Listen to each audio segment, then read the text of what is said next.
Okay, let me be honest with you. When I first saw the trailer for the Best Exotic Marigold Hotel, I wasn't too impressed and I felt like, this is a movie I could totally skip and not worry about. And so when that first came out, I didn't worry about it and I didn't look for it because it also didn't come in our theaters anyway, so I didn't have to worry. But then the second Best Exotic Marigold Hotel came out and it came to our theaters. And I thought we were going to be skipping it, but turns out so that we don't have a time period, like I guess April 10th is a time period where nothing comes out that we can see. So in fear of us having no movies to see on April 10th, my sisters goes, well, maybe we should see this movie. So of course I'm like, okay, we'll see it, and watch the first Marigold Hotel the night before we went to see the second. And when I saw it, I was thoroughly impressed. It was a very funny, very charming, very heartfelt movie that I thought was hilarious. It was good, it was well crafted, and as a film I would give 4 stars to. So I ended up becoming excited, and now here is my review for the second Best Exotic Marigold Hotel.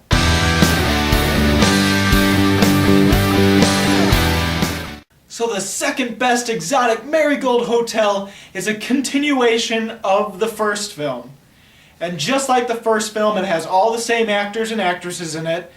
Some people that left in the first film come back for the second film, except for the person who ended up dying in the first film, which I won't spoil if you haven't seen the movie. It has the same amount of charm, the same type of humor in this film, just not as subtle and a little bit more over the top, almost like it was trying to become a little bit more mainstream for maybe most American comedies. And so I think the second Best Exotic Marigold Hotel is a little funnier than the first, but in a very different way. And I feel that the first one has a better grasp of what it is and a better heartfelt and just touching story. All the acting is beautifully performed, and there's a lot of high-class British actors in this film. Just like the first one, it is still set up with multiple characters and multiple storylines that crisscross and converge with one another in a finely tuned way.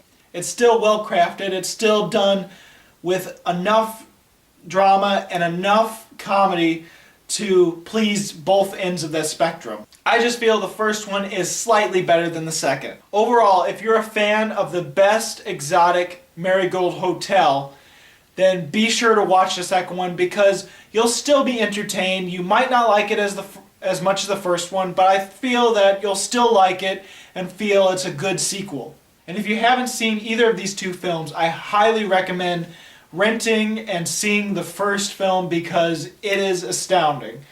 And it might get a little confusing at the beginning because it's trying to set up 6 different storylines all in one, but give it time, give it patience, and you will find a really good, dramatic, and funny movie that is just amazing. So I'm going to give the second Best Exotic Marigold Hotel a 3.5 stars.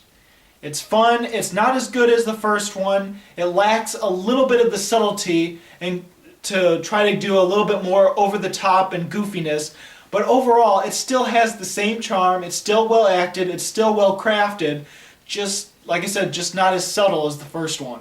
Have you seen this extremely long titled movie? If so, go ahead and comment, tell me what you think about the movie. If you haven't, then what is your favorite British comedy of all time? I know that's quite different because there's a lot of different types of British comedies, but I guess mine would be Monty Python and the Holy Grail. Obviously, it's nothing compared to the Best Exotic Marigold Hotel because it's a totally different type where it's drama and comedy. But I don't know, that's what I have to say, I guess. So, as always, this was Bruce Gifford, and this was Just My Opinion.